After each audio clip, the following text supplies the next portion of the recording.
Hello, everybody, and welcome back to the Medical Mindset Coach podcast. I am your host, Star Freudenberg, and I'm quite excited to sort of serve you today's episode because I'm going on the lines of, this is a little bit controversial. So let me preface you already and get you interested and piqued for what is about to await. Maybe I'm even overrating, I don't know.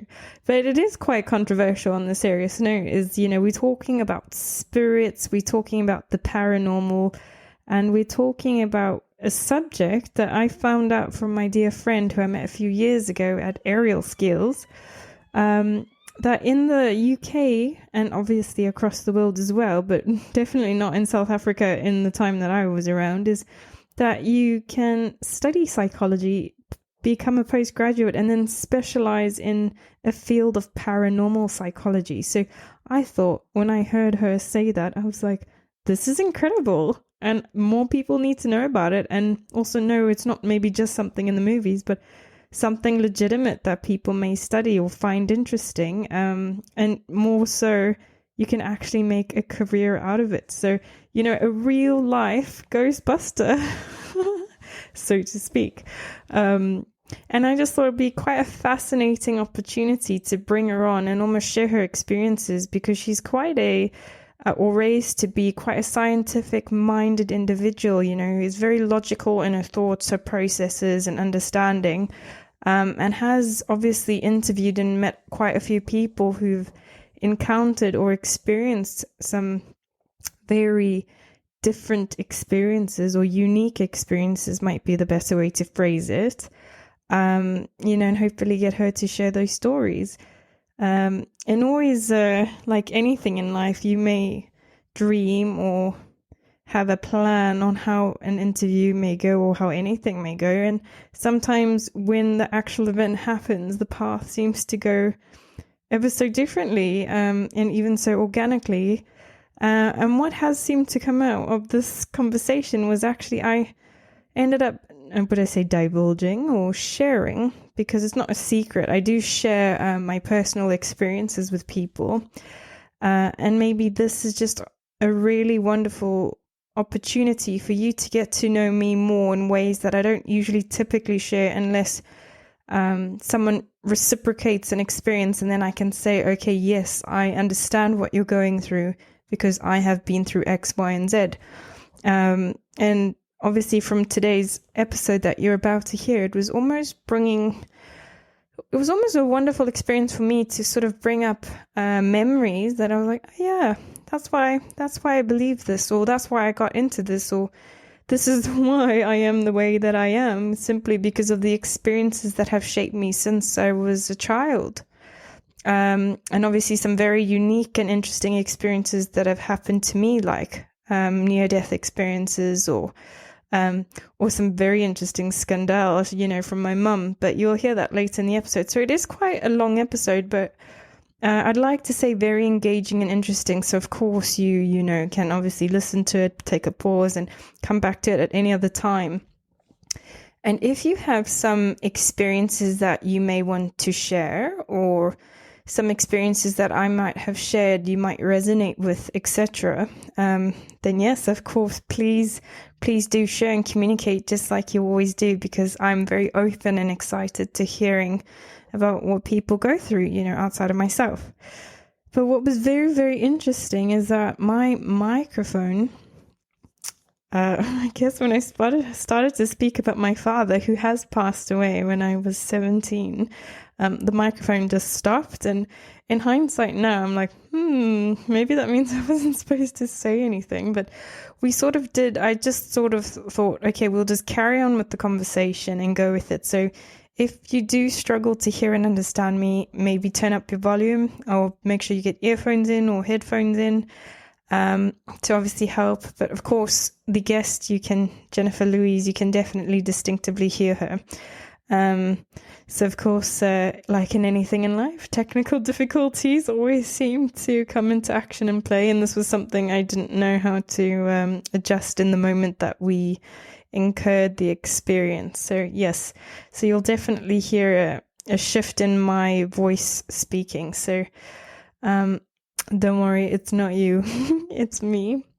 So I hope you enjoy. I hope you are fascinated. I hope your mind, I would even say, is challenged or broadened. And I think it's really, really important, because I think why I'm quite maybe at the level that I am, whether it's a big level or not, but compared to the average person who's coming into work with law of attraction, law of manifestation, power of intention, these kind of three main themes, is in my philosophy and belief system, you need to be open.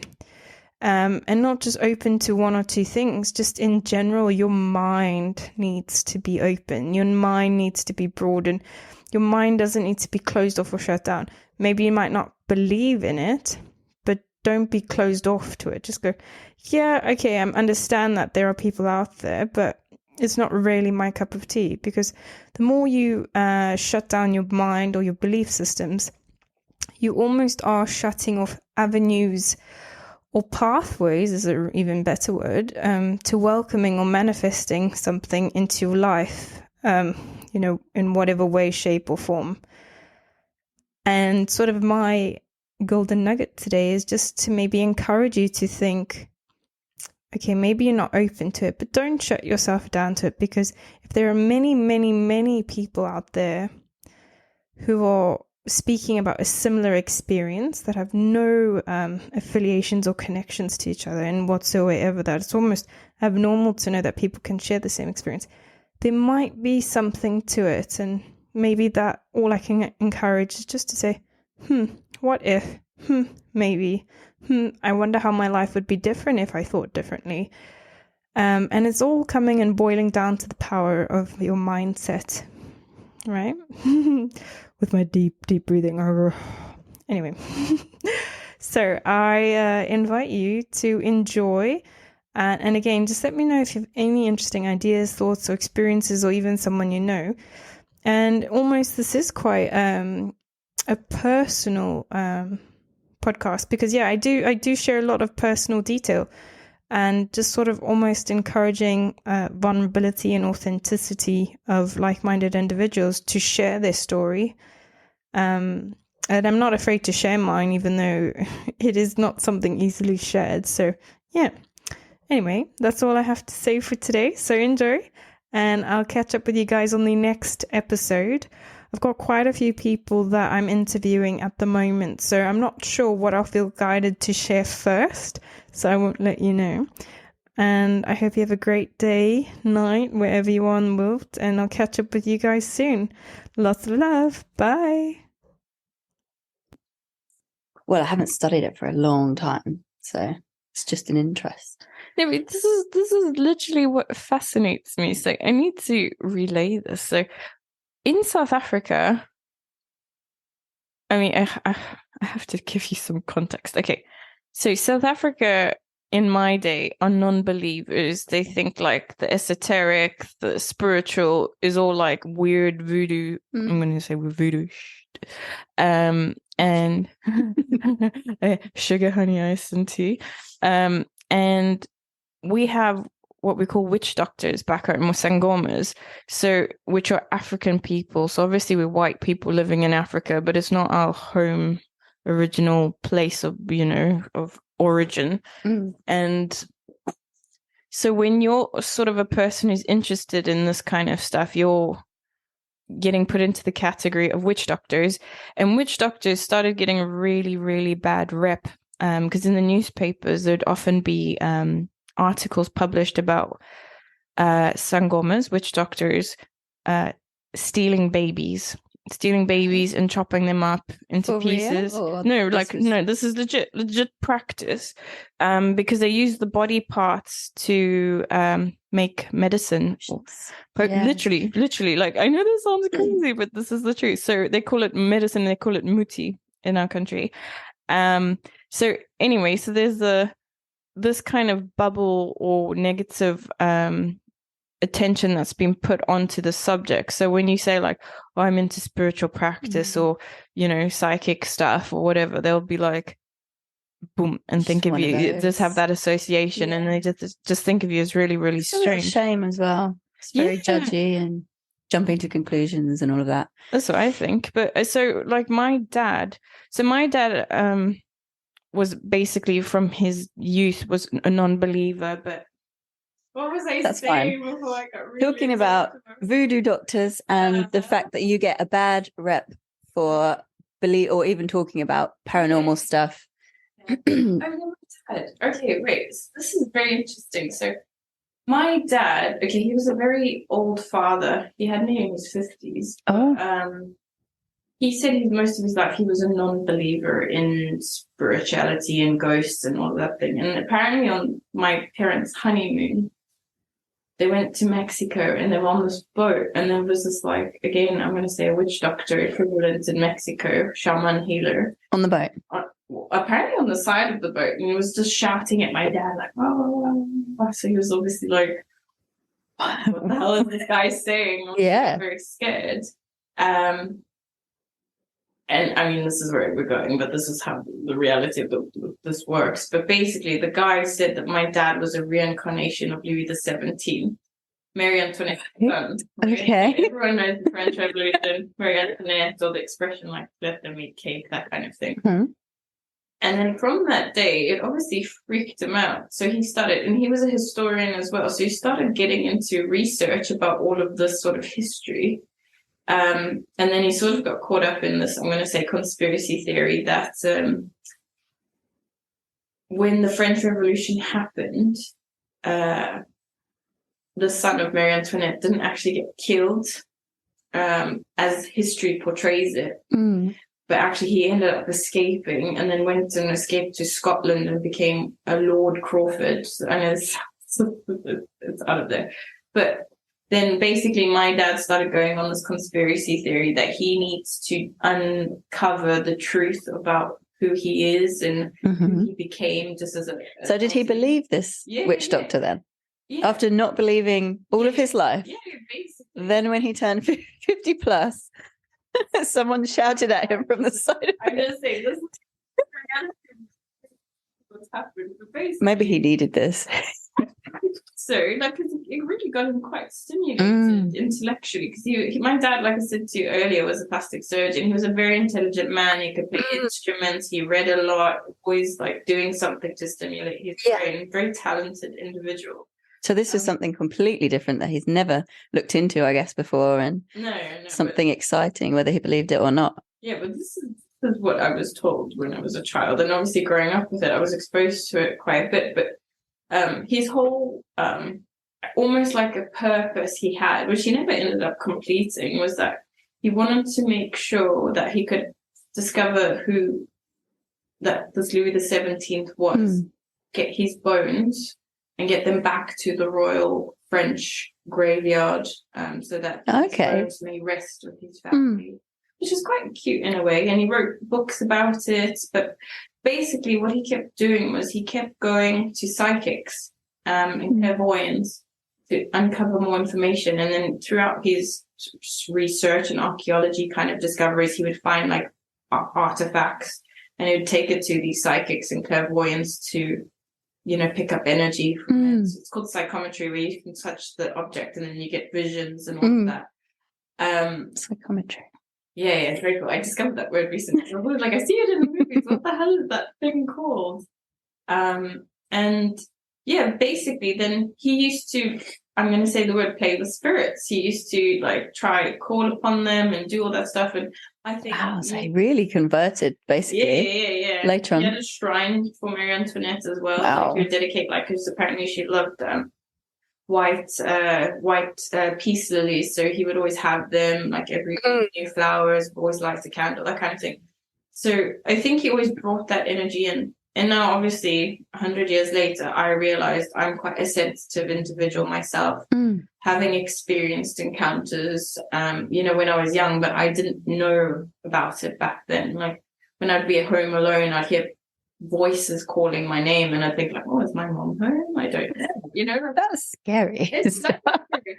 Like, you know, and then only in 2019, so obviously bearing in mind I'm like now an adult, then my mom admit that she was also with gifts and abilities. So she's sensitive as well. She used to have this gift. I mean, it's not the best one to have. Bless her soul. But she could tell when someone was about to die. So she said she used to hear a certain particular sound. That's not a normal sound that you can hear, like a certain knocking or something. I forget now. And she said that when she heard that sound, she knew in a matter of days someone around her would die. And it didn't need to be a loved one per se. She just knew. And so when she immigrated here and she was working in Oxford as a carer, she just knew when the time was coming. And almost like as a sick joke, she'd be like, I know when to start looking for a new job, you know? That's really, I've never heard of that before, actually. Yeah. So it's quite, I'm going to say freaky deaky. Yeah, so she'd obviously had that happen before and then had it verified because the person had died. So for her to believe that, she must have seen it a few times.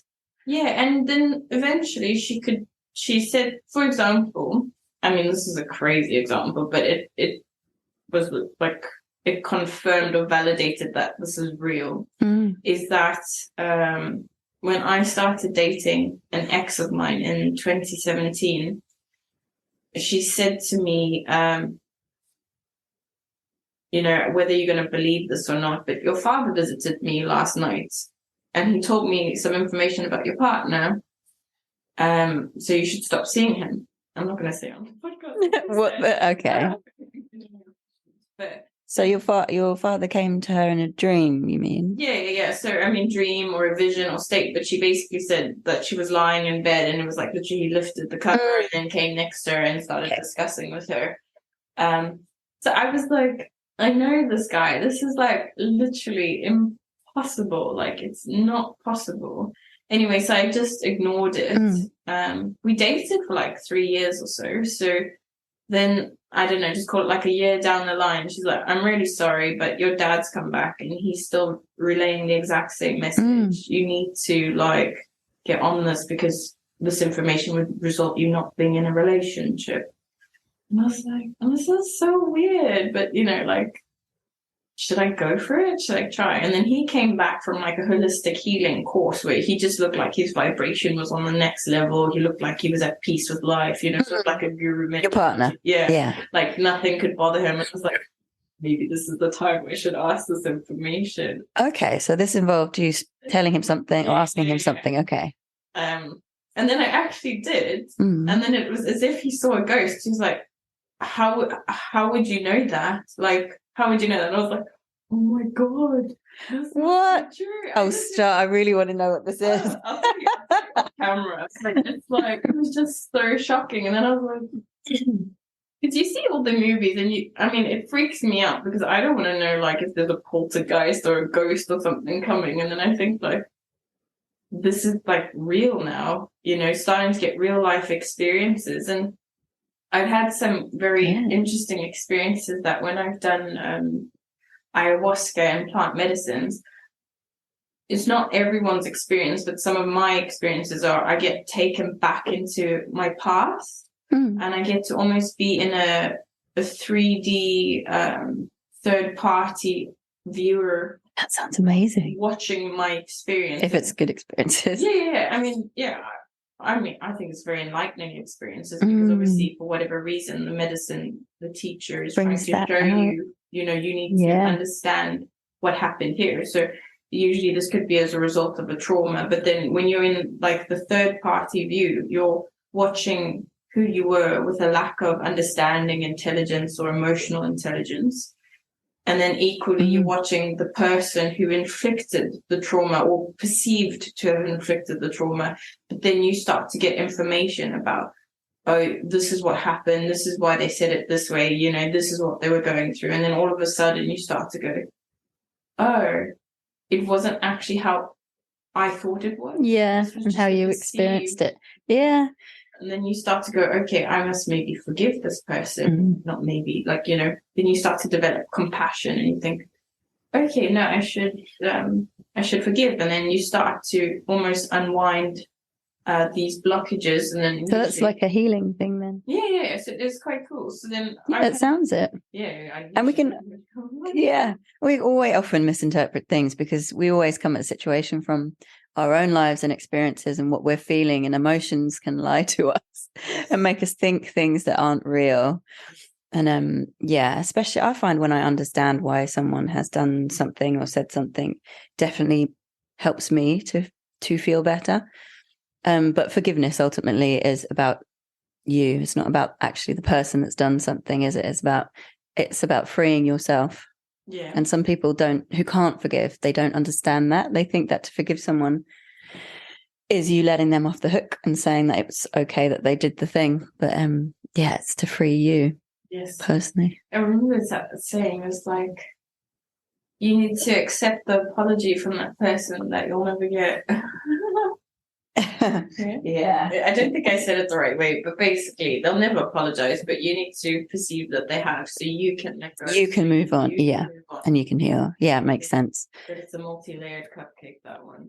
Yeah, definitely. And obviously there's depends on the trauma or whatever, but it does sound like you've had lots of paranormal experiences then to draw from. So did you start off from birth not believing then? Or because of your father, did you always believe in paranormal things and that there was something else? Well, the thing is, I've always been open, as this is like we were saying earlier, like it's a personality thing or a nature thing or, you know, incarnation thing, because it's part of my purpose is to work with this kind of stuff now. So I've always just naturally seen it. And when I watched movies, I mean, my brother and I used to watch the movies that are like age 16, 18, like you shouldn't watch these horror movies or films or, you know. And whenever I watched them, I was like, I'm really scared because I believe this is true. And then everyone's like, that makes it, that would make it much more terrifying. Yeah, so now I've traumatized myself. And then I met a lot of spiritual people now, many years later, that say you should never watch those kind of films because actually you start to attract those kind of things into your... Well, that's really scary as well, honestly. I don't know. Do you believe that, though? Yes. So do you try and avoid horror movies now? Yes. Because that's the fear. Because I didn't believe in that stuff, but then I would watch a horror movie about poltergeists or something. And even though I knew what I thought I knew, after the movies, I mean, they're terrifying. And then I'd go out and then I'd be wondering that if I turned the light on, am I going to see a room full of blood? Or am I going to look in the mirror and see something behind me or my face change or something like this? Is there going to be someone with a knife around the corner just because I've watched the film at that moment? So you saying this is pretty scary because manifesting those things. It is manifestation, it's planting seeds. But this is like, even like, and this will attest to how I knew I was more open about this when I was young, is that when people used to play those games like Ouija board, I will never ever touch a Ouija board in my life. Like that terrifies me. Even if I don't believe, I still couldn't do that because it would get under. Have you ever seen a film called Candyman? I think so. It's the one in the mirror. Yeah, and like we had the Bloody Mary. I think the same kind of thing, isn't it? Why would you do that? Like, why would you want to play with fire? No, because I'll do it. It's like, but once you've said it, it's not just then that they can turn up. It's any time after that. Once you've said it, so that always stuck in my mind. So I would never do that. Just like I wouldn't do a Ouija board. Like, and this is the next thing, though, which is funny from movies, is that people think only when it's dark things happen. It's like there's no like, I'll come out when the sun comes down. It's like spirits can come 24/7, you know, depending on and now when I've worked with higher level healers, because I'm not there at all, who have like, I'm going to say like goggles or spectacles where they can see multi-dimensional layers within this. They say there's thousands of spirits like right here, right now, and you just think everyone's watching. Yeah, that would induce paranoia, I would say. But do they Does your friend believe that they also can see you then? Because maybe the spirits can only see certain dimensions or layers. Maybe they don't know that we're here either. No, I think they can see, because from my understanding, it's about density of energy. So, between my legs. So obviously, the more higher level being you are, your energetic or what do you call it, etheric energy level is very like high vibration. And in order to see higher, you need to have that level of ability. But everyone can see down. So we're dense, condensed energy and matter. So everyone can see us. Because maybe they'll try to communicate, and they're like, you see like in the movies, they'll put their hand on you, but the hand just goes through and they can't see you. And they're like, why can I not communicate with this person? And sometimes if it's an angry spirit that's like might have died, maybe suicide or like non-natural causes, or maybe was killed or murdered, they always try like, why aren't you hearing me? Why aren't you hearing me? And this is where you can start to feel like bad vibes in a house, wherever, that kind of thing. Yeah. But it's just, anyway, it's just the subject. But I mean, I love dimensions anyway. Yeah, I find that fascinating. But when I heard that you went to university and studied this, I was like, what? I know, it's a bit crazy. And everyone that I tell that to, I think they just kind of laugh. I clearly wasn't going to go into a job after that, but I only did it for the 1 year. So I studied psychology and criminology for the first few years. And then the final year, you choose which subject in psychology you want to go into. So for me, it was between forensic psychology and parapsychology. And I've always been interested in the paranormal. So I thought, I'll do that. I'm not wanting to use it for anything. I'm just really interested. And I'd read so many books and I just thought it'd be really fun to study it. So yeah, I did that. And it was really interesting. It's like, what do you study? Like, what is the study of parapsychology? So if you had to get a job, what job would one get? In parapsychology? Yeah. Teaching parapsychology. I don't know. I'll tell you okay, what so yeah, I'll just be the teacher. We'll just continue in this circle. I don't know. I mean, I've read some books about people working for the government and working for the police department who have special abilities, for example. I know one person actually that works for one of the. Wow. So that's a thing, and that's not. I mean, it's not really spoken about, and we don't really know much about it. But these people are employed, and to work, along to try and help solve crimes and find things and remote viewing and things like that. So that's something I guess you could go into. I mean, you could be Ghostbusters, I suppose. I'm sure there's actual Ghostbusters in existence somewhere. Yeah. If you Google it, I'm sure you could find like an emergency service where you're having this problem in your house and you really need someone, like an exorcist or something. Yeah. It could be an exorcist, I suppose. But would you say then, studying this, you would need to also have a predisposition with abilities of some sort or kind? So, well, the funny thing is, I don't actually necessarily believe in the paranormal.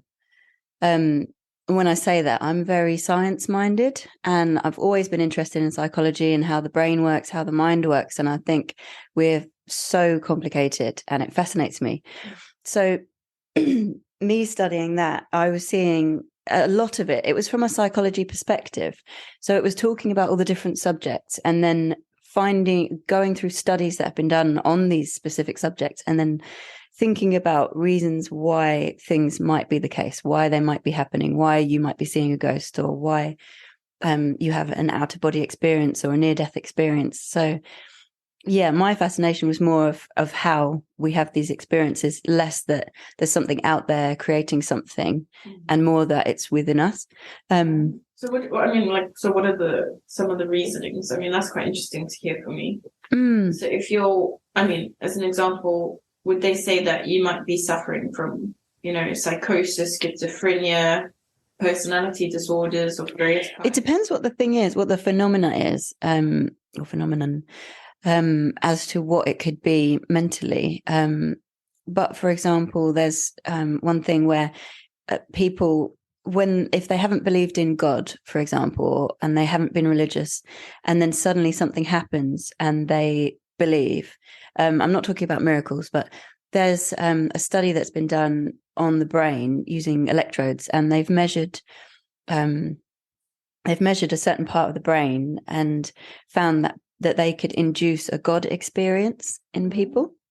And so when whichever part is stimulated, people feel like they're experiencing God and things like that.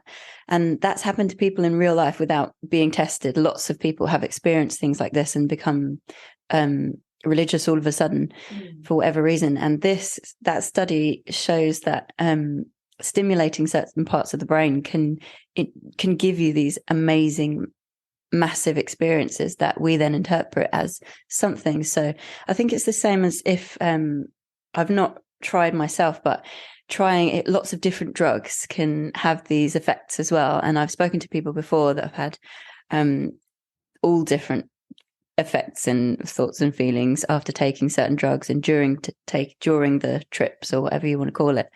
So drugs is definitely a thing that seems to be able to open your mind to feel things that you couldn't feel in our normal state of being. So things like that. Yeah, I mean, I can say, because I have tried different types of drugs as well as plant medicines. And I can just say one experience is when I was at a rave and I tried, what is it called? MDMA or ecstasy? I don't know what it is. A friend gave something to try. It was the first time I experienced euphoria. And it was a fascinating experience because I was like, I've never felt such bliss, such peace, such connection, such happiness, such unison or unity, feeling one with people. And I felt what I perceived to this day as unconditional love. Like my body felt at peace. There was the anxiety disappeared. It was just like, this is incredible. And for me, I was like, I have now received an understanding of what this ultimate higher power of happiness feels like.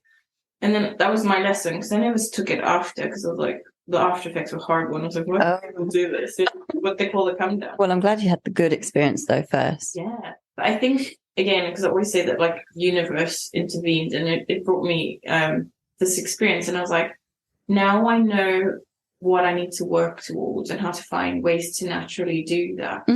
So, I mean, that's been quite powerful. But when you come into plant medicines, where it's actually, yes, it's a drug, but we say it's a medicine because it'll have a lot of healing impact effects. And it's natural, I guess, as well. So. Yeah, made from plants. But I mean, fundamentally, everything comes from plants, doesn't it? But that is a very powerful experience in itself. And I always use this analogy that our mind is like a hotel. And throughout our life, we'll go through all the different rooms, but we never quite understand where the penthouse is. And it's almost that plant medicines open up, and I always use the analogy as well, it's like it gives you another pair of glasses that helps you to see something more in detail, in depth, and experience something that's always been within you. You just didn't have the key to open it, and you almost needed a guide or a teacher. Oh, I wish we could access all of our brain. Imagine what we could do. Limitless. I know, I love that film as well. So do I. I've been thinking about microdosing lately. Microdosing drugs. I watched a Netflix series on that. That was really interesting. But yeah, so I did have nitrous oxide once. I think that's just laughing gas. Oh yeah. But I had it in a gas canister at a festival. And even that opened my mind as well, because my perception completely changed. It was very, very short, like less than a minute, I think. But my perceptions changed, like how I was hearing things, how I was seeing things completely. And it just made me think that all the different drugs out there and the capability of the mind, obviously we've evolved to be the way that we are, to function and to get on and to survive and to keep going. And this is what works for us. But I really think that our brains have so much potential. When you hear about monks and people that can survive in freezing conditions for a really long time, or people that survive without breathing for a really long time as well. That's crazy to hear, but we're so powerful, and I wish we knew how to use it all. And I wish that I could come back in hundreds of years' time and see how we've evolved, if we do evolve more, like in our brains. Yeah, it's going to take over. We're just going to be wiped and actually, we might regress, mightn't we? But I did my dissertation in parapsychology was on out-of-body experiences. Yeah. Because I was just fascinated by them. And I wished I could have them. I never really tried. But I interviewed lots of different people, including my lecturer. And some of them, and I think lots of people in the world, have these experiences after taking drugs. And that's what allows them to, whether they're having this experience completely within themselves and in their mind, or whether it's opening their minds up to actually be able to free their consciousness or whatever that is to travel around the world. Either one of those could be true. And I think I could believe either one of those. But yeah, some people got it through drug experiences. Some people, I think, through meditation and things like that. And then I'm sure there were other ways. I can't remember the other ways. But it was so interesting hearing about the stories. I'll tell you one of my teachers that I'm working with at the moment in Taoist practices, so it's like Chinese spirituality. He's in his like 80s now, I forget, but his partner, she's really young, she's like late 30s. Wow. But they are kindred spirits or soulmates or twin flames. I mean, I don't know what the interchangeable term, because there's always a new term that's coming out for like two souls that are destined to be with each other. But apparently, according to what they've said, is that when they both incarnated here, and obviously he's been here a lot longer than her, but then as soon as she chose to incarnate in this planet, they met through OBE, so out-of-body experiencing, and they call it the astral plane. While they were having an out-of-body experience, they met. Yeah. So basically, whether it's through, because he's obviously he's a master in his practice, so he teaches a lot of deep spiritual connections, and you can literally, and it's through conscious practice, so you know what you're doing rather than an event just happening. Setting it, yeah. Which is something I'm trying to master, and all the work I'm doing, and even just being, it would be amazing. Daily habit, just like consciously know what you're doing. You're eating, you're sitting, you're meditating, you're talking, you're just aware, because we do so many things on autopilot. But yeah, I mean, I don't know. I don't remember the other parts of the story, like how did it happen, if they were in bed individually and then obviously decided to astral travel, or if it was through a meditational practice where he went out of body. But basically, they met up in the astral plane, and they're like, oh, where did you choose to incarnate right now? And she's like, oh, I'm in here, somewhere. She's from Portugal originally. He's from the UK originally. And they're like, all right, you should come over to the UK now, and then let's meet up and continue our... What? Just mad. This baffles my brain. But this is the point. It's like I almost feel like Alice in Wonderland, where I'm attracting all of these incredible experiences and people. And I would need to talk to these people and find out more about this. Can you tell me more? Maybe I should write a book about this. I love reading. I would read them. Definitely read them. So I want to write a book where it's like, I can't make this shit up. Star, do you write things down? That experiences? Good. Oh, yeah. I used to when I was younger. I film myself. I'm just like, because it's more animated, like, oh my God. Yeah, you definitely should, because you'd love to watch it back and read it back as well. And then you'd realize the amount, because you might not realize just how many you have. Yeah. Although it sounds like you have quite a few. Yeah, but I forget a lot, because it's only like conversation exchange that like organically popped up, and I'm like, in the moment I'm like, I should write this down now before I forget it, that kind of thing. I'm fascinated by dreams as well, and what you were saying reminded me of that, because out of body experiences, when I was a child, I had a dream that I was in a certain place, and I remember it ever since, because it felt so real. I felt, even as a child, I felt like I'd actually gone to this place. And it was a sunny place. It was daytime, wherever it was. It wasn't England, because I was asleep at night. definitely wasn't England. But I was asleep at night time, I think. And I just remember thinking how real that was. And it convinced me that it was real and that I'd traveled in my sleep.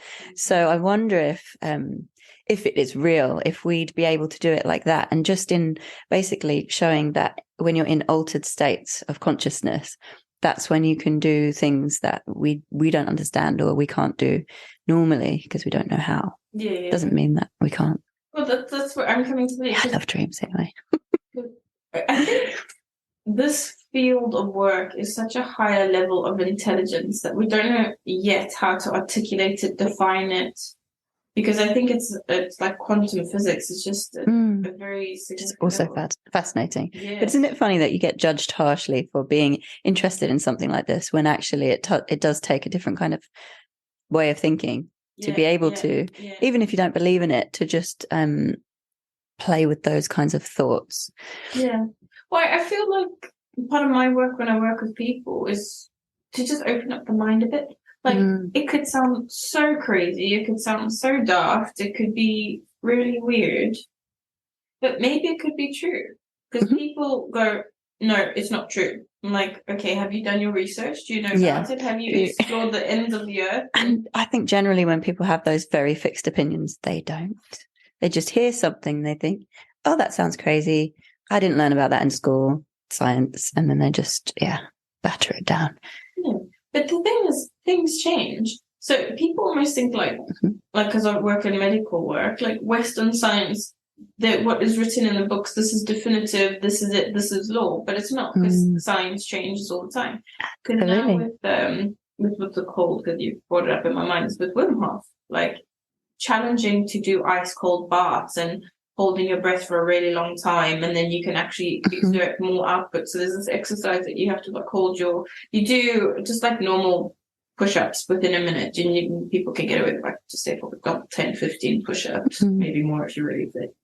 And then you do this exercise where you hold your breath for as long as possible for a multiple period of times, and then you hold your breath and then do the push-ups again, and you like almost double your output. It's really crazy because I've done these people that people, just normal people. And what? Basically, That's mad because you've not got oxygen going around either. That doesn't make any sense. Exactly. It just doesn't make sense. But it makes sense. But you can try this at home and you can do it yourself. And then as soon as you start seeing differences, you're like, maybe I should start thinking differently. But Wim Hof, who I would say is classed as a very alternative person, is actually, through his work and proven his work, has made Western science have to rewrite understanding about the immune system. And it just shows you things are not fixed. Like, they're not. We're learning all the time. And the mind is so connected to the body. Yeah. So if you think, like, you can raise your heart rate just by thinking about it. Or you know that if you think of a certain thing, your heart will increase or decrease by your breathing. The mental is so connected to the physical, but we don't ever talk about that really. Yeah, the mind body connection. And stress and And one of my favorite books in the last say 10 years that I've read is a science book, and it's called The Intention Experiment. Yeah. And it's actually written by a journalist, I think. And she's interviewing lots of different people and going through studies that have been done, scientific studies, paranormal psychology studies, all about the subject of changing the physical world with the power of our minds. I think you'd find this book interesting as well, because there's lots of different sections, and there's healing section, there's just so many different ones, and mass prayer section as well, even.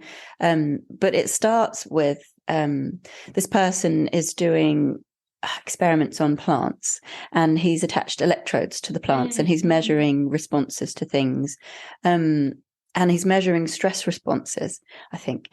And so he just had this thought at one point, what would happen if I set fire to this plant over here?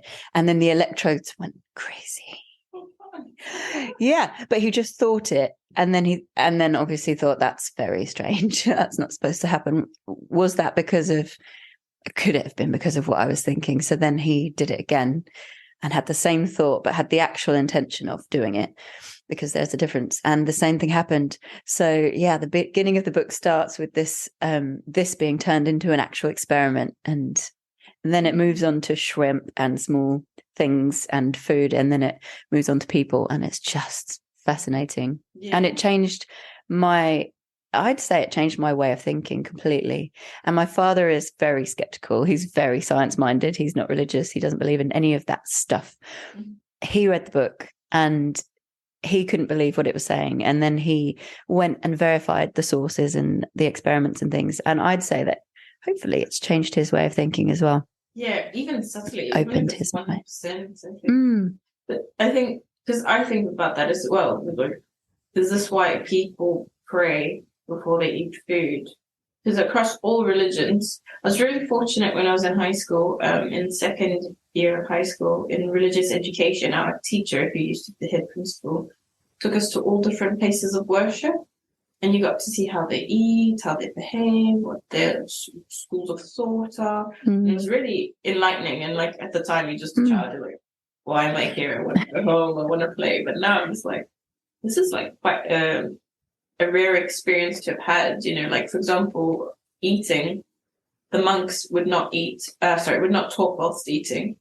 And they want you to be so in tune with your food. And then I think like, okay, but what if you want someone to pass you the rice? And then literally they would just, whether, you know, the way I experienced it was like they would just beam intention. And then the monk would look up and he'd be like, there you go. And this is so crazy. And meanwhile, I'm like, oh, move forward. I've done tests like that in my own head when I was younger, thinking that people could read my mind, but didn't know. Yeah, I just remember being on a firefighting course, and I kept on thinking, I thought this thing, and then this person did it, the firefighter in front of me, and then I was like, wait a moment, did he do it because I thought it? So then I started experimenting and thinking different things, and it kept doing things that I was thinking. Just reminded me of that. Yeah. But there must be something, because I think to myself, if you're in company with someone that you really don't like, and then you almost go into that negative, like, oh God, maybe not God, but you know, all of a sudden, I've always got this impression, then you start to emit bad vibes. You get what you give and what you put out and what you receive. And I start to think, even if you are like, maybe for example, if you don't like someone or you don't like the situation you're in, you almost pollute it more with your thoughts. That's kind of scary as well. Intention. It's like, again, back to, this is what I'm trying to master in my life is conscious behavior, conscious thinking, conscious eating, conscious thinking, conscious speaking, everything. You know, like, stupid example, brushing your teeth. You're like, oh, I don't know what to do. Or like sometimes you don't know how you drove home. You just know you got home. That scares me as well. I know. And sometimes. Was I paying attention? And I think to myself, could I have blocked an accident? Like, would I? Because I remember this one time when I was in auditing, I had to drive in South Africa. I had to drive to this client every day. And it was the first time I had to drive for like 4 hours a day, which obviously is something you need to adjust to. So going from like 10, 20 minutes to that with doing an intensive day, like managing a big team, managing clients, I was literally falling asleep at the wheel and my brain was going, if you continue to close your eyes, you're going to die. And I was like, I know. I don't care. I was like, I don't mind. And I thought, this is so weird. Like, where's my fight or flight now? You know, you were obviously comfortable in that car. I've had an experience like that as well. It's scary. I don't think I'm afraid to die, and this comes back. No, but in general speaking, like, I mean, I'd say that's a good thing, really, as long as you still have the instinct to live. Yeah. No, but, and the want to live. I need to rephrase that. Maybe just go back and like relax. I think because this comes from a spiritual belief system that reincarnation. Yeah. So I think I'm going to either continue into another life as a human, or I might go up, I might go down. Depends. Are you religious as well, or not? You see, this is the thing. Or just spiritual? I don't know what I am. I don't think I'm anything. Right. But you believe in something. You believe you will come back somehow, some way, somewhere. Well, I've got different theories, and these are personal theories I've come up with, is that I feel like your soul, this, higher energy. I think of Dragon Ball Z. There's this program where it's like I've heard of it. little ball of energy and light. So this is your soul. And I feel like it gets broken down into like a puzzle. And every puzzle piece is a life. You come in, you choose a certain lesson, you choose a certain path, you choose a certain pattern. And when you accomplish said mission, that's when you die. And that's why I think you get those freakish stories where someone's like 20, perfect health, never smoked, never drank, never done drugs, and then boom, will just drop down of a heart attack because my brain goes, okay, they've learned their lesson, achieved, moved on. Scary. I've met someone who believed the same thing. She was a Reiki healer. Yeah. Yeah, she told me about that, and I thought that was really interesting as well, that idea. Yeah. So then why would people live to old age and then die of old age? What kind of lessons do you think they're learning right at the end? Well, I think maybe to let go of something. Maybe I don't actually think so. It could be. I think this just comes with infinite possibility. But my thought process goes to immediately when you said that was they need to teach the grandchildren lessons, or their children, or they need to do something, because I think that's the complexity. It's a nice idea, though. Higher intelligence is that there's so many roles being played multiple times. So what we're doing as an exchange is happening, but through us meeting is creating a different thing. The butterfly effect, like you spoke about. Yeah. So it's crazy to think. It's almost like you can make yourself crazy. I'm a psychologist. But you can make yourself crazy by going deep into these rabbit holes. But that's where I, again, just put it down to this is such a higher level of intelligence that human mind can't conceive. And maybe we don't need to, and that's maybe a point as well. I've read in research that, the average person uses only like 3-4% of their brain, whereas like the most, the most famous geniuses, is that what it's called? I think so. Geniuses. It sounds weird. We'll say geniuses. Smart people. They've tested their brain, and their capacity usage is like 8-9%. They're still really small. Yeah, which is nothing, right? Yeah, I've heard this as well. But the thing is, tests are not being done on the gurus, the monks, the people who are like, really profound. Very controlled as well, controlling of their emotions and things, physical experiences. Not eating for weeks on end, or, not needing to sleep. Yeah. Meditate. I think it's good to test the geniuses, also to test people who are experts in certain fields to see. I'd like to see the differences in their brains to someone who doesn't do anything or doesn't have things like that. But yeah, monks as well. I think there would be I definitely think there'd be a big difference, because also when you train your brain, every time you train your brain, you make new neural pathways. And the implication with that is that you're going to be using more of it. And I think also people who maybe have brain damage or epilepsy or something like that, or they've had part of their brain cut off, that would be strokes. That would be really interesting to see how theirs are different as well, because they would have to relearn, because we think that research shows we think that certain parts of what we do is just fixed in certain parts of our brain. So if you get rid of that or it dies, then you lose that ability, like for example to speak or something. But it's coming out now that the brain, the other side of the brain, can learn these things maybe in different ways, but that's amazing as well. Yeah, it's really cool. Yeah, so the word I understand, it's plasticity. Yes. Today. Talk brief. Yeah, but this is the thing. So I find now with the way life is going is that we are being dumbed down with technology. Like, I was just saying this yesterday to someone, is that I don't even know anyone's number anymore. When I was younger, you have to remember all the numbers to call. Yeah. Everything is automated. Like as soon as I log on to some app, it automatically logs me in with my fingerprint. Use it or you lose it.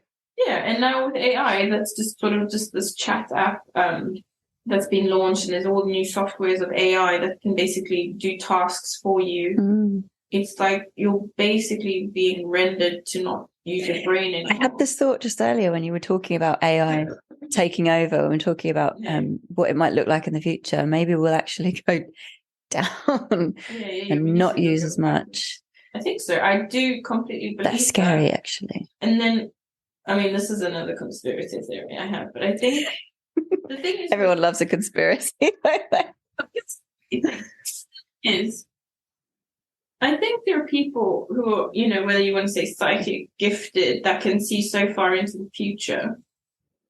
And they see a reality and a truth that if they had to say it to the world today, we'd be like, you're mad. This is not true. You should go into a mental health home. Like, this is how it's been in the past as well. So I've come up with a theory that you've got to plant the seeds. And I think what people have done is they plant the seeds through the best medium, which is movies. Because movies, you just go in your brain like, this isn't real, I'll watch it. But you're receiving filtered messages, yeah. And then I think to myself, like, movies where I think of, I don't know if you might have seen this one, like Minority Report, Equilibrium. I love sci-fi, it's my favourite. Yeah. So I've seen all the sci-fi ones. Equilibrium, Matrix as well. That's my favourite. I love these movies because they challenge your mind. And then I think this is like, for me, I mean, especially with the COVID vaccine, like, I think Minority Report, like, we're being jabbed with something and it's just making people think less, because you're not challenging, what am I putting in? Why is this going inside me? We're not questioning, we're just doing. Society says do, and people just do, people don't think. And the thing is, then a lot of other people go, oh, well, there's nothing we can do about it because everyone says we have to do it. But the reality is, if everyone said no, then you wouldn't do it. Yeah. This is definitely how it works, isn't it? But people are losing. This is the thing, is I feel like society or the capitalist or the higher powers that be are just trying to make us not think anymore and become, you know, in psychology, you'll call like the herd effect or the sheep effect, where you just, one person does it, so you do it, and you don't go, why? So have you, I mean, you might have, if you've studied psychology, I've studied fragments of it, but they've done this experiment where someone will just be in the middle of the street and will just stop and stand and stare up. And all of a sudden, another person would stop, stand and stare up. And then I can imagine this happening. End of the day, they've got this whole line of people going like, what are you looking for? Like, what are you looking for? Like, I don't know, I'm just looking up. There's something there. And it's like, no, there's nothing there. You got to think for yourself. And then you'll probably get, you know, obviously there's always that one in the experiment that will say, no, actually, what are they doing? They're wasting time, you know? Yeah. Yeah, I've not heard of it, but I can I can imagine it. I think I'm about to have a coughing attack. But what I was thinking of was when you're saying that people losing their autonomy and their own will, and it's a scary prospect. And I think you could definitely be right and be onto something. Lots of people that I've met have been very against government and things like that and authority. Because of that reason, I remember having lots of chats with my ex during the pandemic about just this, about it's just, this is the first step. They ask you to do this, then they make it mandatory. And that's one thing.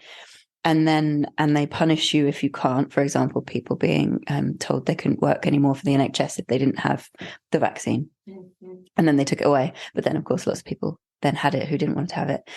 And that's just one thing. And then what's the next thing? And then what's the next level of control? And he was very conscious of that and of that escalating. Yeah. I mean, that's a whole other topic anyway, and a massive topic. But yeah. I see what you mean. It's scary. Yeah, but you see, the thing is now, it's seeming only like sort of about now. I just shared something on my Instagram this morning, like a congresswoman mandatorily had to have the jabs, and now she said that she's suffering from asthma, tremors in her left hand, and some other condition, and she's like, heart palpitations, and she just said, and I believe now as a result of this, I'm going to have this for life because no doctor can explain why. I'm guessing she's blaming that on the injection. Yeah.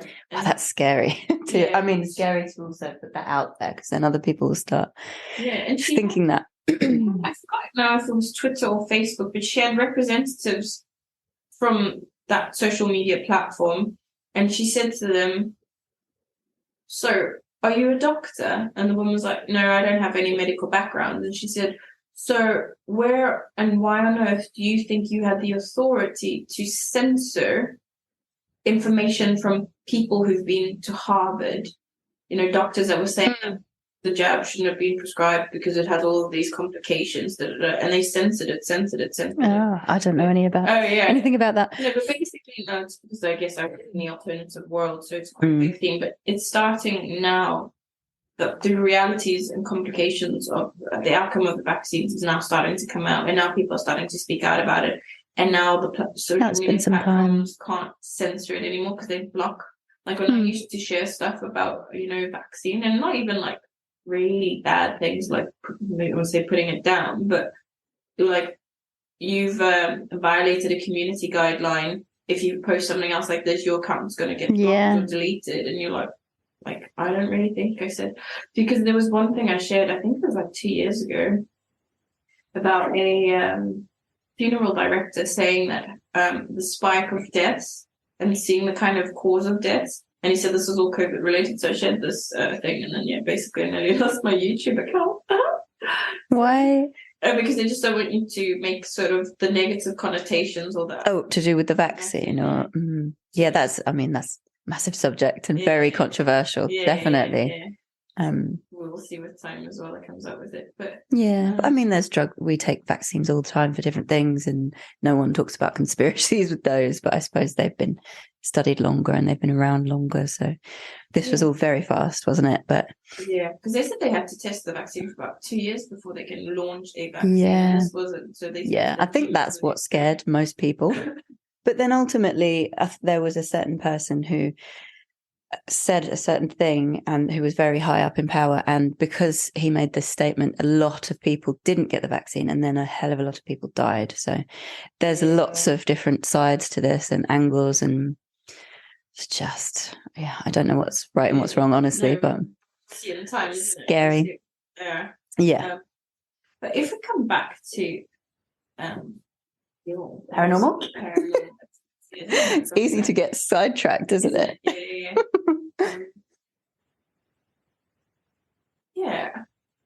So if you're someone who's been raised scientifically minded, and then now you've studied this, parapsychology, what would you say? Do you follow religion, a specific religion, or would you say? No, I'm not religious. Have you become more open to spiritual work, especially now that you've met a lot of people that have almost challenged your mindset, that kind of thing? Yeah. So I've always been open-minded and fascinated with the brain and the mind. I've always thought that I was spiritual in a way, but I couldn't really say why I felt that. But I think that's just because I was interested in, I call it alternative science. Just interested in the science that we don't learn in school and we don't talk about, and quantum mechanics and all of that. It hasn't made me more, I don't think it's really changed how I already felt about it. And if someone asked me yesterday, I think, if I believed in paranormal activity, basically in the paranormal, and I said I don't, but I do. I think it depends, for me, it depends on what we're talking about. So I believe that everything, there's a reason for everything. There's a reason why this happened, why that happens. There's an explanation for everything. I don't believe in magic. And because I'm not religious, I can't believe that that it's come from someone else. But I do still think that some paranormal type things, the paranormal activities, can be created by ourselves or by other people, and that can explain what it is, where someone might interpret it as magic or paranormal or religious experience. I would just say maybe it is the same experience that you're having, but it's come from this thing. That was a really long-winded explanation, but I know what I'm talking about.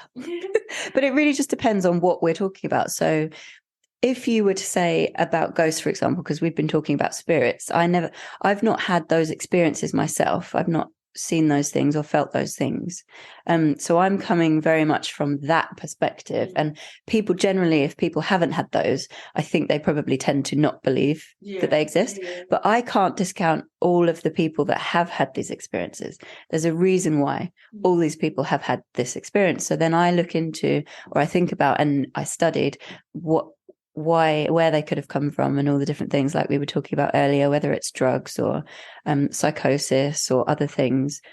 But at the same time, I also have read this book, The Intention Experiment, and I know that there's been so many scientific experiments on the power of the mind to affect the physical realm. So then that comes into it when I think about lots of different paranormal things, because I think, well, for example, if you're thinking of a poltergeist, which most people would say is a spirit or an angry spirit or something, and then I'd be thinking about all the studies that have been done on paranormal activity and poltergeist activity around certain areas or in certain rooms, people's houses, and they've studied I think a lot of the time there's been adolescent children around, and so they've studied those children and things like that, and yeah, it's really interesting. But I just come at it from a very sciencey perspective, and it doesn't mean that I don't believe in it, but it just means that I don't believe it is necessarily what other people might think it is. But with out-of-body experiences, for example, that could literally be anything. There's so many different things. Like I said, it could be that we are literally leaving our bodies, our consciousness or our soul, as you said, could be leaving our bodies and traveling around the universe, or it could be that we're having this experience in our minds. So I'm open to either of those possibilities with that specific thing.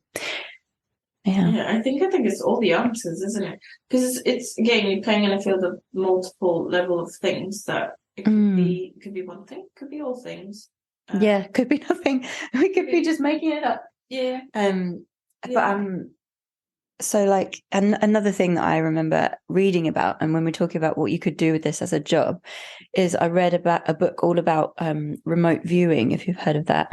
Yeah, I have a friend who's just started studying it, which is quite interesting. That was interesting because the book was written by someone who was employed by, I think it was the government, to be a remote viewer, because he had these abilities, and he went to a place where he studied it as well, and he did lots of experiments and practiced and things like that, and then was employed by government agencies to try and locate things, basically to locate bombs or to locate people that have been kidnapped, or to locate sites of where things, weapons were kept and things like that. And that was really interesting to read as well. So there's so many of these different things out there, and I think we just call things paranormal when we don't understand them. Yeah. Got even like a label to it. Yeah, and because we don't understand it yet, and it hasn't been widely studied. It's not in the textbooks. We can't learn about it in school, and so we call it that. And it's just, you'll get those people who just ignore all of it and think that everyone's crazy who talks about it and believes in it, and then you'll get the people who think about it and try to understand it and where it might come from. So that's the remote viewing thing was interesting. There was something else I was going to bring up. What was it? I'll remember it in a minute. I mean, there's this one lady I know who is a psychic. I mean, and she's been very accurate with people that have gone to her. Like, in this, she'll tell in the future you're going to meet someone. She'll tell you their name, their job, how they're going to look like. I would love that. Yeah. Like practical magic. Where she writes the letter and then meets the man of her dreams. Yeah, she basically, I went to a meeting with her, and she, with my partner now, said that you'll meet him in October.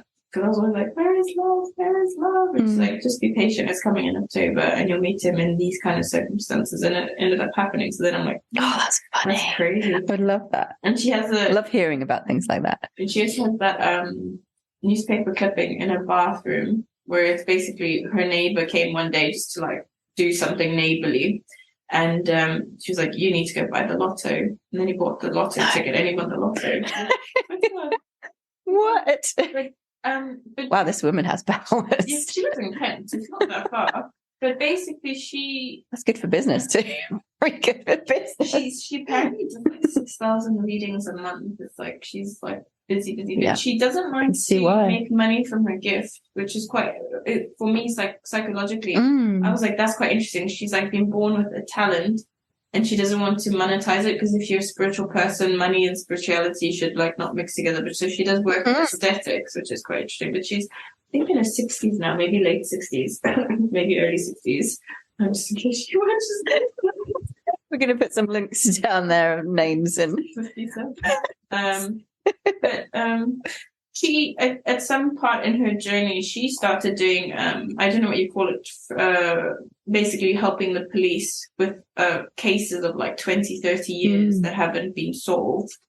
And then I watched a YouTube video of her before I met her. And basically, she was in this taxi being driven in this. I've heard about that as well. Middle of nowhere kind of home. And she's like, oh, I can feel very bad things. And basically, it turned out there was this daughter that went missing, and it made no sense because her handbag was still there. Like, you know, all of the evidence that shows that, like, she didn't leave, like, she just disappeared. But basically, this practitioner said that it was her jealous boyfriend thinking that she had cheated on him or something, and then he took her down to the river and he basically killed her and threw her in the river. And did they find a body or any evidence? I think they wouldn't have found the body because it's river, 30 years later. I mean, I don't know, that might have been eaten by the fish or I don't know, something gross. Easier if it's buried. You can find some bones. You know.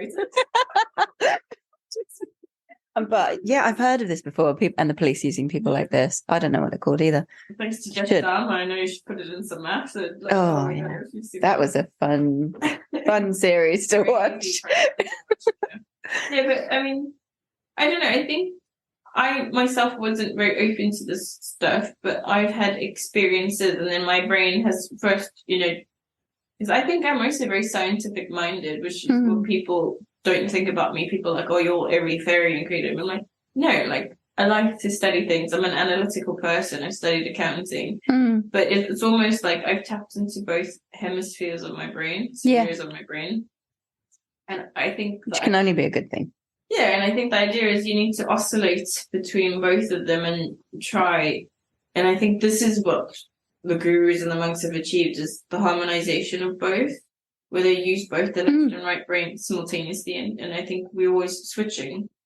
And I think that's what's the interesting part of the psychology, because when something happens, it's like, did this happen? Is there a scientific way to explain that it's happened? Or could it literally be something paranormal? You know, and I get people all the time going like, oh, this happened. There's a ghost in my house. And I'm like, no, it's just a draft. Like, sorry, like, I don't mean to post about this.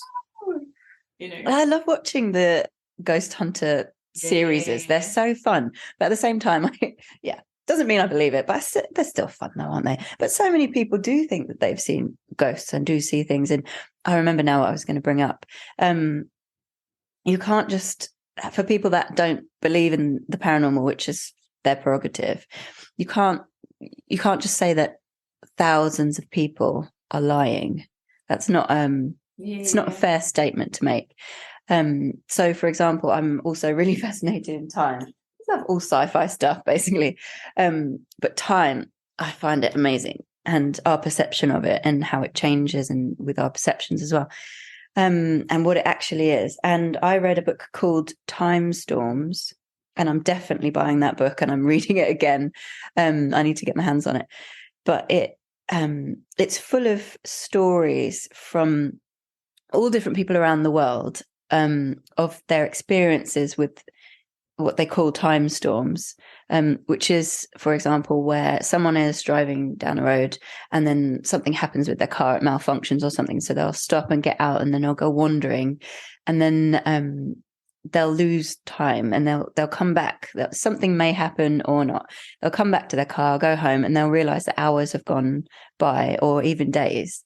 And the book talks all about these. It's the first half of it is full of just accounts from so many different people saying pretty much the same thing. And I'm pretty sure that most of the people won't have heard of time storms or these kinds of experiences before, because I hadn't heard of it before I read this book. So I don't think that they would have heard that, taken that information, and then had an experience that way, if you know what I mean. Yeah.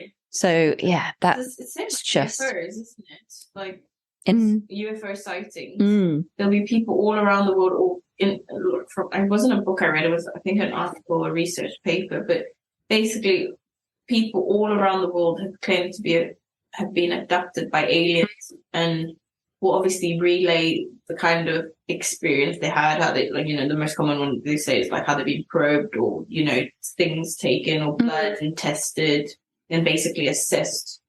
And then people go, that's a figment of your imagination, or deem them to have some mental health issue. Yeah. But then when you have literally people all around the world who have never met each other, different cultural upbringing, different exposure completely, yet relaying the exact same type of accounts, then you have to start thinking, maybe there's something to this. Yeah. Yeah. We won't know, at least for the next kind of while anyway, but it's just fascinating to know that there's, something more to just waking up every day and just going to... Yeah, and it's a very comforting thought as well. Someone in my family actually had an experience with UFOs like that. So that was really interesting to read. However, he did go into a mental hospital for a while. So it's very intertwined, I think it can be. But this reminds me also of near-death experiences, because so many people, and I've read a lot about this and watched things about it, and so many people have similar things and experienced similar things. And we don't know if maybe that is a coping mechanism when someone is dying or under anesthetic or something, or if it's actually there is something else and they're seeing that and they're on a different plane or something. It's just fascinating. I probably said that word about 50 times during this conversation, but it is. Well, I mean, I think I had an ND 2 years ago. Really? Yeah. I woke up one morning urgently needing to pee. Urgently, like I was like, I'm about to piss myself loose. Sorry, my language.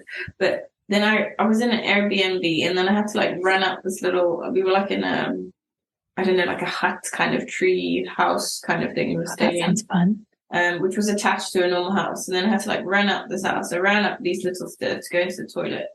And then as I sat down, I was like, whoa, like I can feel something's wrong. Like, and then I was like, I know, because obviously from the work I do, I was like, I know I'm about to faint. And then literally I went blind and deaf.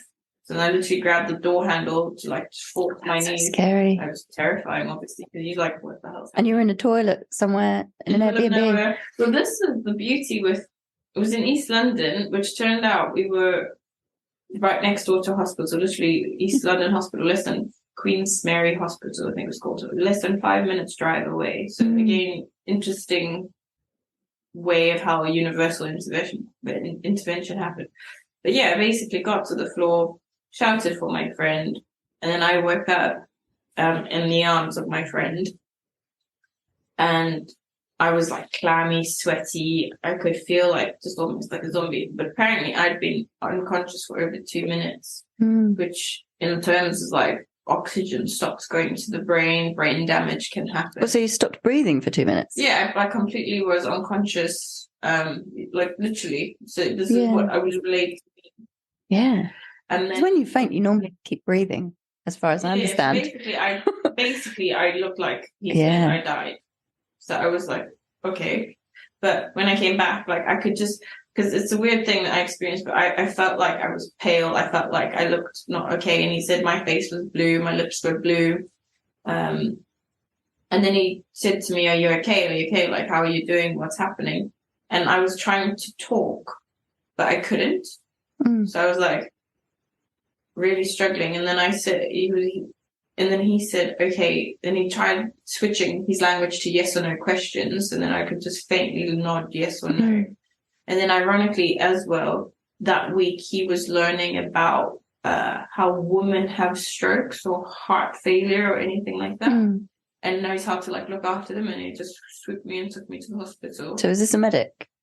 He's not a medic, no. Oh, this was your friend? My friend, yeah. Oh. But his partner taught him that week about how to manage people. And it turned out I had... That's good timing. A TIA, which is a transient ischemic attack, which is like a stroke, basically. Yeah. But an anomaly to the hospital because they were like, you're That's fit, you're healthy, young. you know. Yeah.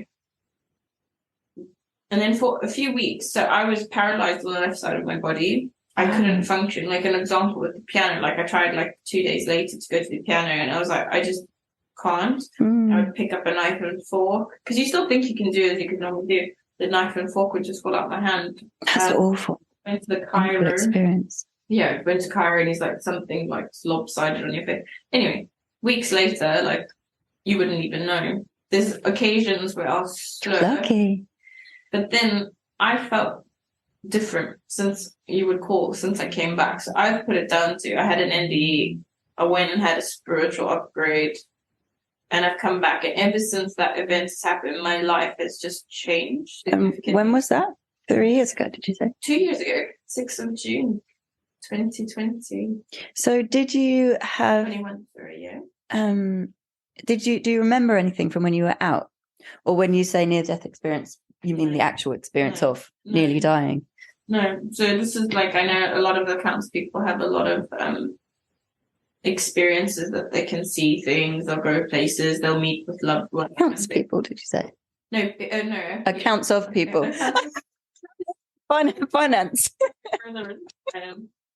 I didn't have that intermediary experience, but what I can say is, as a person, I felt different. I felt like, but you can't put your finger on it. Yeah, just more mature. I was like, there's something new shift in focus that's happening. But a positive thing? Yeah. Okay, well, that's I said good. to my friend, I was like, from this day, everything has changed. And it's just like, now how my life has unfolded, like my company changed, my type of direction has changed, where I lived has changed. Then I started to manifest the relationship that I've wanted.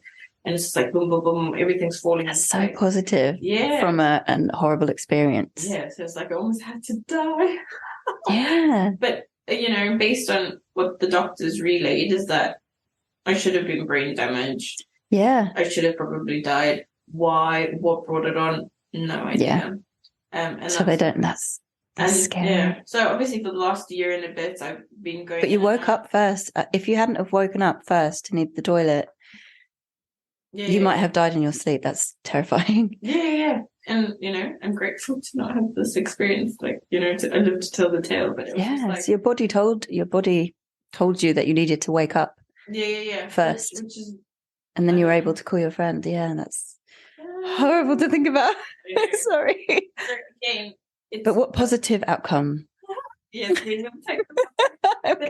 steer it back that way. And then I'm like, well, could that be classed as an ND?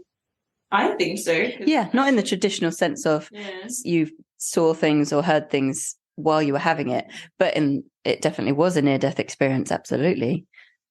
So I don't know, but yeah. And has changed your life for the better. Yeah, which I think NDs usually do. So I think from what I've read is a lot of people have them and then either they're now with spirit or they have like psychic abilities. Yeah, beliefs that they didn't have before. And which you're going back to like now or religious, I think so. I don't know. But it's just a fascinating. I feel like I could chat to you forever. I know. I'm so sorry. No, I could chat about all these different things. I guess maybe we can come to I don't know how to get a conclusion.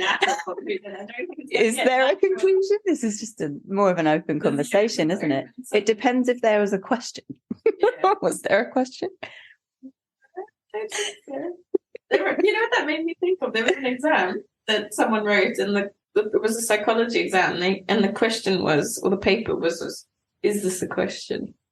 And the person who got right? When they had to write a paper on that. Yeah. So obviously people going like, well, is this a question? Going into all the psychology behind it. Very strange. And apparently the person who got full marks, that like wrote in 5 minutes and left was like, yes, if this is an answer. And that has stuck with me for life. So when you said, is this a question? Is there a question? I'm like, is there an answer? There will be if there's a question. But yeah. Unfortunately not in philosophy. I did study philosophy as well now. And yeah, it was just open. New can of worms. There were no answers. Yeah. It's just deep, deep levels of thought that you'll never have an answer to. Yeah. And maybe you might when you die. I don't know. I always think that if you die, maybe you're going to get like, bam, bam, bam, bam, bam. You're like, all your All answers, the answers. Oh, And that then, would be amazing, wouldn't it? I Yeah. think death could be exciting if you thought of it the right way, if you framed it the right way and you believed certain things. It could definitely be exciting. But yeah, paranormal, I think we're going to get lots of answers in the years to come on lots of different paranormal subjects and explanations. And maybe that won't be nice for a lot of people who had certain beliefs, but maybe I think ultimately it will help us, and it will make more people open-minded as well. Like a shift in focus almost, or belief system, and or who knows. And that's the exciting part about it, is stay tuned, that kind of thing. It's not a negative thing at the end of the day. It's things that it keeps us curious and keeps us wanting to move forward and to learn things, and that's really important. Anyway, midlife. Yeah. Life lessons. Life lessons. Okay. I'm going to try. We'll wind down for today, but thank you. I'll probably get you back on again and we'll talk about some more about it, or maybe we might read some more books or research and want to just discuss it more. More specific. Yeah. Specific subjects. Yeah. But yeah, thank you for sharing that. I was just like, oh my God, I can't believe this is actually a legitimate thing to study at uni. And most people don't realize it does exist. Yeah. And that's why I wanted to get you on here, is obviously just to say like, wow, this does exist, encourage people, just broaden your mind. Yeah. Not saying you have to believe, but just listen to something different and go, that's interesting, or that's a load of hogwash, but it can open avenues, like you said earlier with the butterfly effect. You never know when you start looking into things what might come of it. And the funny thing was, I was watching a series about the paranormal just recently on Netflix. The Lockwood and Co. No not that one. And I kept on seeing this speaker on it, and I recognized him, and then I saw when it said his name, it said lecturer at Northampton University, and I was like, that was my lecturer, parapsychology. No wonder I recognised him. So it's funny we're having this chat now. Yeah. Amazing. Okay, cool. Well, thank you, lovely. You're welcome. Good chat. Yeah, it was great. Thank you. It's been 1.5 hours, which is crazy, no? How do you know? I got my timer there. Almost, I can't see that far. Yeah, glasses, darling, glasses. Yeah. All right, well, thank you so much. And we'll definitely stay tuned, and it's exciting, and we'll see what comes of it. And maybe some people might ask some questions, maybe. I'll ask you privately as well, then maybe I can relay some information. But I just think this was just an enlightening subject. And maybe might encourage people, if they also have to go and either study forensic psychology, or there might be another subject, or even most importantly, a real avenue, or deemed society real avenue that people with abilities could go into a field of work that's recognized. Yeah, because I don't think the work that people doing, like if you got a psychic or a tarot card reader or energy worker, you'll be like, but this has some sense of credibility attached to it, which I think if you helps want to go into something as a vocation. If you've done something like that, you'll definitely be probably listened to more, or people will respect you a bit more. You're really good at this. How it works. Just got a natural knack for it. Yeah. Okay. I'm gonna get talking again. I'm gonna shut up now. Okay. Cool. Thank you. Bye.